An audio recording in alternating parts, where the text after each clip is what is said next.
Have you ever looked at a piece of home exercise equipment before and thought, is that a good investment? Great workout.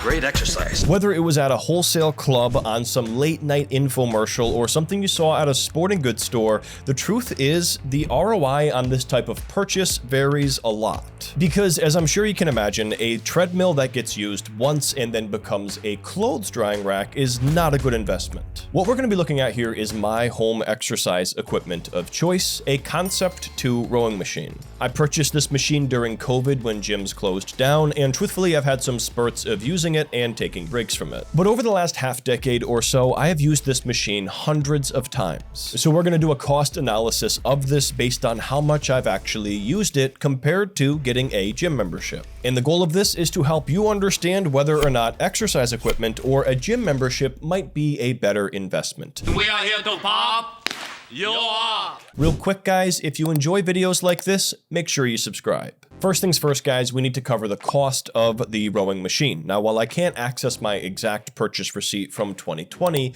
you can find today a Concept 2 rowing machine for $990 before tax and shipping on Amazon, and that's exactly where I got mine. And since we're going to be comparing the cost of home exercise equipment to a gym membership, we're going to need some numbers on that too. Now, according to our own research, gym membership costs can generally range from $10 to $100 a month. Now, that's a pretty big range, so what I did is look into some costs at my local YMCA. For adults, they charge $65 a month after a one-time fee of $100 to join, so we're going to use this figure for our comparison. But how many times do people work out per week on average? Well, looking at info from Men's Health, it's recommended to do 3 workouts a week. So theoretically, if I did this myself and did 12 workouts a month at the YMCA, I'd be spending $5.42 per workout based on the monthly membership fee only. So the next thing we have to figure out is how many times that I've actually used my rowing machine in the last 5 years. The bad news is I don't have any kind of records going back that far, but the good news is that this machine does have internal memory. Through this, we can see that I've put in a total of just under 3 million meters on this rowing machine.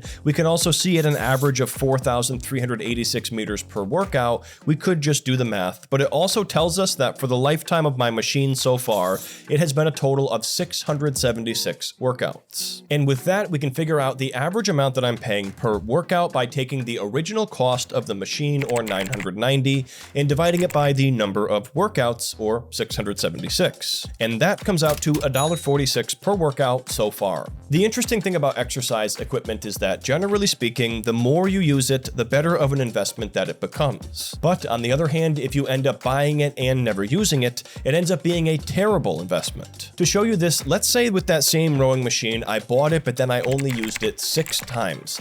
That means that my average cost per workout would actually come up to $165 per workout. To figure out which one is best for you, it really comes down to your level of discipline as well as where you're at in your fitness journey. If you're brand new to the world of fitness, for example, I would recommend a gym membership first. For $65 a month in my case, you'd be able to join, test out a bunch of equipment, potentially even join some classes, but most importantly, figure out if you are disciplined enough for this to be a part of your life. If things go well, after a few months, maybe that's when you decide to invest in that treadmill, rowing machine, bike, whatever it might be. But with that said, one important thing to keep in mind is that the gym membership does also include an important perk, and that is the socialization that often comes along with it. So if you do go ahead and get home gym equipment, don't be surprised if you find it to be a bit lonely at first. The last thing I want to mention here, guys, is that the cost of exercise equipment varies a lot. For example, a new Peloton Bike Plus is $2,495 before taxes. And that's not even including the $44 a month membership that's required to participate in the class,